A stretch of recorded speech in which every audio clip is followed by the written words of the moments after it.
We've covered a ton of games so far today, but honestly, I think there's been a glaring lack of stabbing to the face, so neck, excited and stomach. because we have a demo of Assassin's Creed Revelations.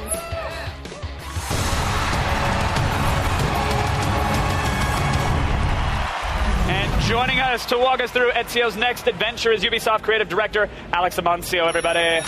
Welcome. I got so excited I kind of destroyed my card a little bit.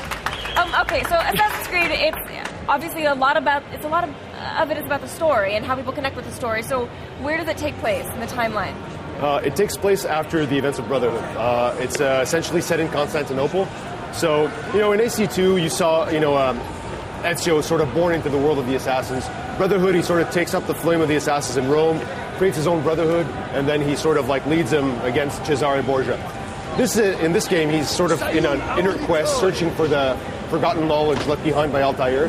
So he travels to Masyaf, where he finds it overrun by Templars. This leads him to Constantinople in this race against time to find these 5 keys that will open up the sort of library at Masyaf.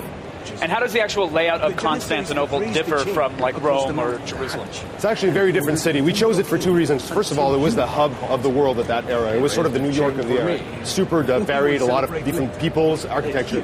The layout is actually very different. It's set up in slopes. 85% of the city is actually sloped, which allows us to do really cool stuff like zip lining with the new hook blade. Right. The city also is very big. It's actually, in terms of buildings, it's bigger than Rome.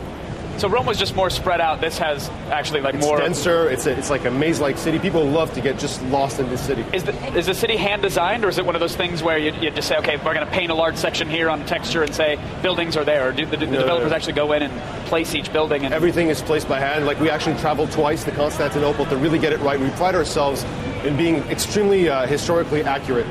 And so now you have a hook blade, you have a couple new weapons. Yeah, the hook blade is one of the weapons that you see. What you just saw there was one of the bombs, but the hook blade really bridges 2 of our major pillars, movement and combat.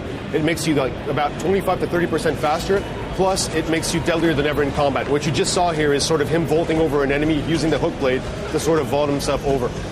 This is an improved of the Eagle Vision. It's called the Eagle Sense. It allows you, amongst many other things, to actually see through the thick smoke provided by this new smoke bomb. Oh, man.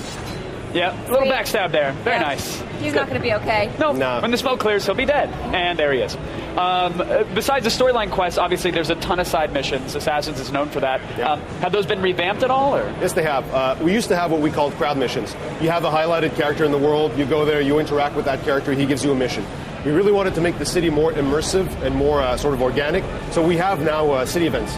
City events are, you might be on your way to a mission, and, a crowd person just might run up to you and ask you for help, right now, something is happening right there. Then you stab them in the face and say, "Nuh-uh, honey, I'm on my way to I'm really busy right now. Yeah. I'm tracking down some of Altair's secrets." Exactly. What I like about this demo definitely, too, is we're about to see this, kind of chain flamethrower gun. Yeah, cranking. I love these modern, old weapons. Yeah, what you're seeing there, that was just him using Ezio using the hook blade to zipline. And you can see here in the combat, the hook blade really allows him some nasty new moves, what you just saw there. It just makes him deadlier than ever.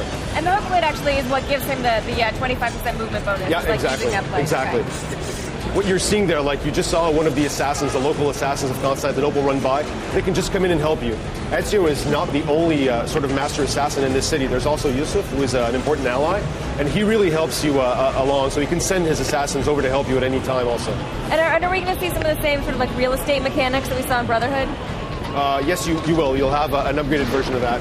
Okay, and then we'll also be able to hire and sort of train assassins, or is that something that's going to be... No, you will. And we have a new system that we haven't sort of talked about it too much yet. It's called the Assassin's Dens. This sort of builds upon stuff that existed in Brotherhood, but really adds a lot of new gameplay elements. Alex, you said you guys pride yourself on your historical accuracy. Maybe I fell asleep in history class on the day they talked about the hand-cranked flamethrower. That is called Greek fire. It was used to defend the port of Constantinople for hundreds of years. Constantinople was sort of surrounded by Ottomans for a very long time, and this was one of the advantages they had, this technology. It was this, heated oil that was shot out, and basically it was classic napalm.